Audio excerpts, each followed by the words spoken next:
Oh. Don't ask why I'm making this video. Don't ask why I'm making this video. Mom? I need to ask you a question. Mami, ¿cómo se llaman las plantas que planteaste de, tú sabes, los bombillitos esos que pusimos en el suelo? Okay. Como los bombillitos esos que pusimos en el suelo y ahora en el pote se ven más grandes en vez de lo que pusimos sobre la tierra normal. ¿Cuáles son esas? Las que pusimos aquí al frente, mami. Hay un potero que está al lado de los 3 árboles de aguacate. Eso es ajo. Ajo. Garlic. Garlic. Okay, gracias. Okay, let me show you some homemade garlic. Or homegrown. I don't think it's been made yet. We planted it a couple. We planted some in the regular soil. That did not come out as well as I think we had thought it would. Let's see if we can find any. Right there, look. That right there. That right there, I guess that's what you call a garlic bulb. I don't know. So let's try to see if we can see what the leaves look like. Es ajo. Para los que están viendo que hablan español, se llama ajo. Right here's another one. Yep, there's a bulb. Okay, if you look at the root, the root is actually similar to one from a cassava plant. And it has, the leaves are thin though, and they're soft. I believe this is another one right here too. This one right here. It's so hard to tell because I don't know which ones are. This one looks like it might be one, but it looks like it's not. Yeah, it is one actually, but it looks like the leaves are dying. So maybe it's not. It like somewhere in the process it just went. Here's one that grew kind of like sideways. There's the bulb right there. They're not even like. I don't even think there's any roots that go to the ground. But let me show you guys the pot, which is like the, you know, where the magic is. IMO. Look at that. Look how beautiful those grew. That's garlic. I think garlic is used for garlic bread. I'm trying to make a nice and positive video so that I don't offend any Karens, I don't offend any monkeys, and I don't offend any fools. There's some bulbs that haven't sprouted yet because I was just accused of making videos that allegedly are about other people or tell other people's backstories, blah, blah, blah. But that's what gets me so upset, man. And another thing I said too, I said, who watches my videos? You know, it's literally called Nothing to See Here, you know, and it's called that for a reason. It's so that you literally just change the channel, you know, watch anything else. Who cares? I don't care. I don't care about subscribers. I don't care about views. I did, but then I came to the point where I realized, I'm like, you know what? Who gives a fuck? Who gives a fuck about any of that shit? You know, just live your life and enjoy it. Life is too short to be obsessed about likes, to be obsessed, you know, and by the way, the internet is fake. You think any of these people are actually gonna one day come pick you up and take you to the airport? Psst, get the fuck out of here, man. Suck my dick on that shit. And I'm sorry for being so rude and so mean. I'm just really angry right now. So please excuse the language. That's usually not me. It's usually not how I speak. But I've gotten triggered. And when I mean I've gotten triggered, it's usually the same person. Which again, I can't talk. I can't say anything. But these are the new facts now. The new facts is that I'm on recording or I'm on text and I've been saying this, I've been saying that, I've been making videos documenting this, documenting that, and then I asked one of the questions, I'm like, well, who watches my videos anyways? Oh, well, so-and-so, as soon as they saw it, they called me right away. I'm like, what is so-and-so watching it for? What's the point? I mean, look at me. Who am I? I'm nobody. I'm a nobody. Nobody. All I am is just a part of stardust that, heaven willing, I will be gone sooner than later. I know I always say that, but it never happens like that. And the reason why is, I'll tell you why. Because God plays a cruel game on us where the more that we suffer, the longer we live. Sorry, I had to say it. And F myself, I forgot to put cream. I'm sorry. I need my cream. So you guys are gonna have to either join me or you're gonna have to sit there and not see anything for the next like 3 or so minutes. So let's just have you join me. I think I put sugar. I don't even know. All of my coffee stuff is right here. Let's see if I can find somewhere where I can put the camera. There, I put the camera right there. This is mommy's coffee, Nescafe, made by the evil Nestle Corporation. But I cannot lie, there's another product made by the evil Nestle Corporation that I like. And it's called Milo. That's how we say in Spanish. Milo. Or Milo, how you Jamaicans say it. That's the wrong way, by the way. Anyways, I don't even know what I put in my coffee. In case I seem a little bit hyper, it's because, yes, I did have to take some of my quick acting medication because I was just literally so stressed out that I felt like I was about to have a panic attack. And I prefer to prevent one than have to go through one and then get scared to the point where I think I might be having a heart attack. When in reality, it's just the stress that I'm undergoing. And that's what I want to talk to my psychiatrist about. But before I want to talk to her, I want to go to the NSU Broward County Public Library, and I want to do some research because I want to come, well prepared to let her know. I'm like, hey, look, this, and this. Because I remember pre-epidemic with this opioid epidemic, they were writing people like 240 Xanax or, I forget how many Xanax a month. And people weren't dying from Xanax. There's no way they were. If anything, they were dying from mixing drugs, which is one thing I do not condone at all. I don't even drink alcohol, for crying out loud. All right? I don't do any other drugs. So what makes you think I'm gonna be mixing stuff when all I'm trying to do is just be well and at least live comfortably? But the problem is, because of the circumstances that I'm in, living comfortably is not it requires a little bit more effort in my case than what the normal person might require. And I'm sorry if that offends any Karens out there, but that's just the way it is, okay? All right, now we got our coffee good to go.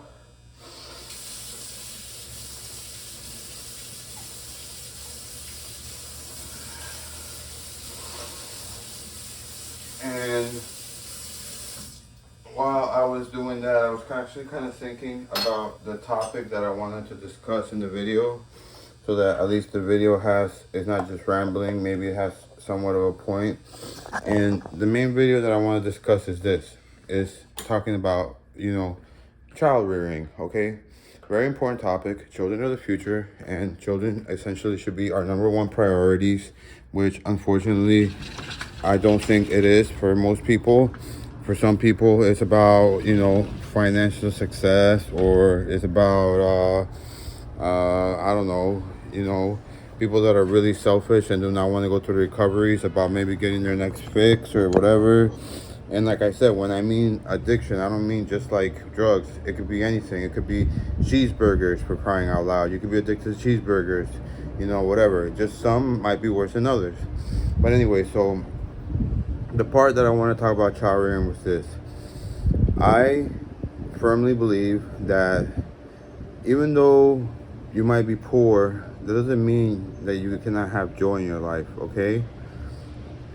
Money is just money. Kids don't understand the concept of money until you introduce them to like material stuff and the concept of buying things, which is really dumb in my opinion. When I used to walk around the store with our daughter, I would literally take her to the toy section and we would just walk around the aisles and play with the toys and just have fun. and that was it. It was like an adventure in itself. Adventures, I think, are more fun than actually buying something and owning it and then admiring it for like 30 seconds and after that putting it on a shelf and then forgetting about it for the rest of your life. Or, you know, putting, like they say, tell me where your treasure is and I'll tell you where your heart is also. You want to treasure all this material stuff? Let me ask you this question. All this stuff that you buy, all these toys, when you die and you get buried, ideally 6 feet under, depending on what part of the country you live in, let me ask you this. Are you going to be able to take all those toys down there with you? I mean, and the vast majority of them depreciate anyway, so even if you bequeath them to whomever, it's going to be worth SHIT. The only thing that might be worth anything would be like a business or a corporation that's actually doing well and it's not in the red, you know, whatever. And even then, you need somebody with the same type of ambition that drove that business to do good for it to continue to doing good, because there's a lot of like spoiled kids, and that's the thing. I think that'll be the topic of this day: spoiled kids. Okay, also known as brats, also known as the running class of this country. Besides women, obviously we know women run men, and men run the world, and children are supposed to run women and man, but not everybody out there has the best interest for their child, or maybe other people's childs too. You know, we should be considerate of other people's too. That's why I was blessed with 2 parents who loved me, and you know, I cannot ask for any more. That's why the other day when I was talking about Colombia and how I was having like, oh, I miss it over there, but then I said to myself, but you know what, everything that I have in life and that I need, I have it here right now. I'm not missing anything out on over there. I mean, yes, the infrastructure, in my opinion, is a little bit better. You know, I can walk literally from like the downtown, Calle 45, down to Via 40, I think it is, or Via 30, in like 20 minutes, you know, which is almost walking like half the length of the city, you know. So it's not like it's like a huge place where you need a car to go everywhere. You can just walk, you know, and not only that, but you also see more human beings on the road. You know, you get more of that interaction. You know, there are other cities in this country that are like that. The majority of them were the ones that were built pre the car era, and I think 3 of them include Boston, New York City, and Washington D.C. But let me ask you this question: do you think it's affordable to live in one of those places? Yeah, that's what I thought. And where we live in beautiful suburbia, don't get me wrong, it's very pretty to the eye, but there's a difference between something being pretty to the eye and being pretty to the heart. That's why they say love is not looks, love is what's inside. And that holds true not 100% of the time, but 1,000% of the time. Trust me, you're gonna spend the rest of your life with somebody.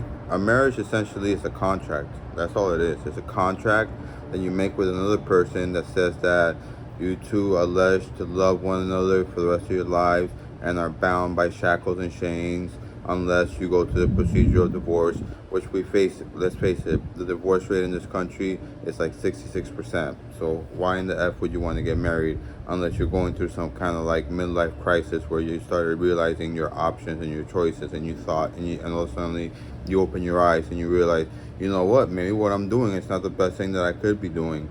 But even then, don't just have a kid just thinking that's going to change things and make things better. No, it's not. Having children takes a lot of hard work. It really does. And especially when you have to try to do most of the damn things.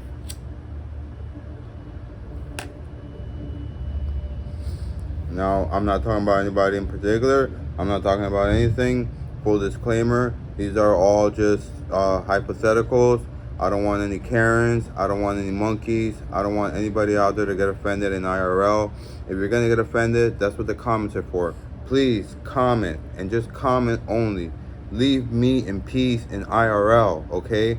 That's why YouTube has a comment section. You can tell me anything you want. You can tell me to go F myself You can tell me to go bleach my anus.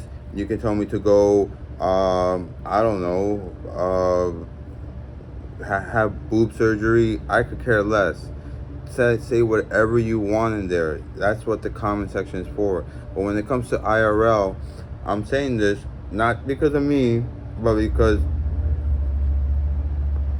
when you start crying your complaints like Karens do, other people in the household are also going to be affected by it. And that's what kills me, okay? It's not about me. I could care less. In IRL, I'm used to being the punching bag all the time.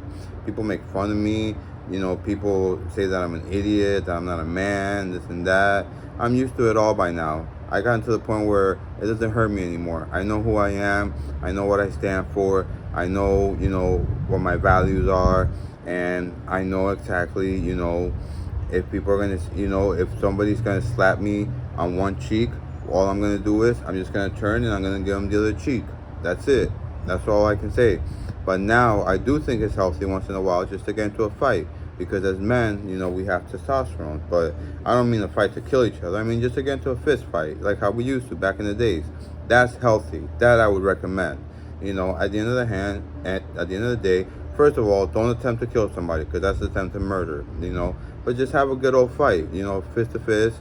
If someone taps out, or if someone else knocks you out, it was a good fight. Just make sure the person is breathing. Don't leave them there to die. Make sure they get proper medical attention if you accidentally went too far. And at the end of the day, you can shake hands, and you got all that aggression out of you. That's why I've invited numerous people to fight. But the only problem is, people are idiots. They want to fight out in the front of the street when there's neighbors, where there's people that can watch. No, you guys are effing idiots. You got to find a spot where there's no cameras, where essentially nobody's going to see you. And then that's where you pick your fight, okay? But most people are just dumb. They just want to put up shows. It's just shows. Show. Okay? Now, back to the topic that I want to discuss. Raising a brat. Now, a brat is a word that should not be used lightly, okay? Because it has deep implications. I really do not want to use it, but in this case, I'm trying to make a point. And the point I'm trying to make is this. I love my daughter to death. Every day that I'm blessed to be with her, I try to show her my love. I try to hug her as much as I can. I try to, always ask her how she's feeling. I try to, be there for her. Granted, mom is there a lot for her, and I'm happy for that. Lately, ever since mom started hating me more, it seems like she's being nicer to Mariah for some reason, which I could care less. As long as she's nice to her and she treats her with respect, that's all that matters to me, okay? I could care less if she hates my guts, as long as she treats our daughter with respect, and she's nice to her. And I've noticed that. Ever since me and her stopped getting along, it's like now she's making an effort to be extra nice to her. Now when she talks, she doesn't talk in like with like a tone with a slight hint of anger. Instead, she talks with a tone like with a hint of love and a hint of kindness, and that's beautiful. That's exactly that's kind of what I dream. If Kim wants to hate me for the rest of our lives, if that's what it means for her to treat our daughter like that, I'm okay by it, because for me, she's my number one priority. All right. But on the other hand, I think that there are people out there, I'm not saying anyone in particular, I think there are people out there that they see child rearing as simply making sure your child gets a formal education, and then after that, they maybe go to university, continue to get their undergrads, then continue to get their grads, then become either some type of MD, PhD, or a lawyer, or any of those things. It doesn't necessarily have to be any of those things either. It could be a technical school. It's whatever makes you happy. There's a lot of things that you can do out there that, as long as you have proper training, you're going to be able to make a decent wage. Just some things require a lot more work than others. And but I think some parents think of child rearing as just, if your child does good in school, then that's it. You can give them whatever they want. But I don't think that's the case, because then what you're going to do is you're going to raise an intellectually smart individual, but at the same time, a fool. Okay? Now, you don't want to raise a fool. You want to raise somebody that, like I said, has values instilled in them, that knows what they stand for, and that attempts their best to be kind at all times. Because those are things that are not taught in school, but are just as important in life as anything else taught in school, okay? So, with that being said, you tell me now, if somebody is acting in a certain way, in a certain manner, that is not ladylike, that is, something that, let's just say, is undeserving of, a special treat, or, a special surprise, do you think that person should still be receiving those things even though they behave that way? Or do you think maybe as a repercussion there should be consequences that they have to follow for the way that they acted? Now, common sense would suggest that there should be consequences, because in life there's always consequences. Now, as parents, we need to teach our children that, because if we don't, let me give you a little FYI, the state will, okay? The state will then take it upon themselves, once your child gets to a certain point where they're out of control, that they're going to be the ones that are going to be picking up the tab. They're going to be the ones that are going to be putting your child under arrest, because it is warranted by that point. By that point, your child has probably become out of hand. Granted, they might still be the smartest person in the world, but they chose to do something that was not wise. They chose to make decisions that were not wise. Therefore, they acted like a fool. And anyways, that's all I have to say. Let me keep this nice and short. Thank you for watching. May peace and love be with every one of you. And may the vast majority of you have a better day than I am having. I can't complain. I have my arms, I have my legs, I have my health. I just wish that, listening is very important, and through listening, you gain knowledge. With knowledge, you gain power. But the only way that knowledge could be power is if you apply it. If you don't apply that knowledge, then it's not going to be power. It's just going to be something that you have, that maybe one day you could just brag to somebody, hey, I know this, I know that. So please, whomever's listening, 2 things. 1, any damn fool can learn from their own mistakes, but a wise person learns from the mistakes of others. So if I ever say to somebody to listen, I don't just mean listen to your teachers or whatever. I mean listen. Listen to the world around you. Listen to choices that your peers make. Listen to choices that other people make. And then watch and see what the repercussions are, what the consequences are. And then you decide, do you want to make those same choices and go through the same consequences or repercussions? Or would you rather choose not to do that and essentially save yourself from a lot of hassle? Okay? So all I can say is, please try to be wise. All right. Well, thank you for listening to my yapper, and everybody have a wonderful day. Today's Saturday, and if today's your Sabbath, you're not watching this. Bye.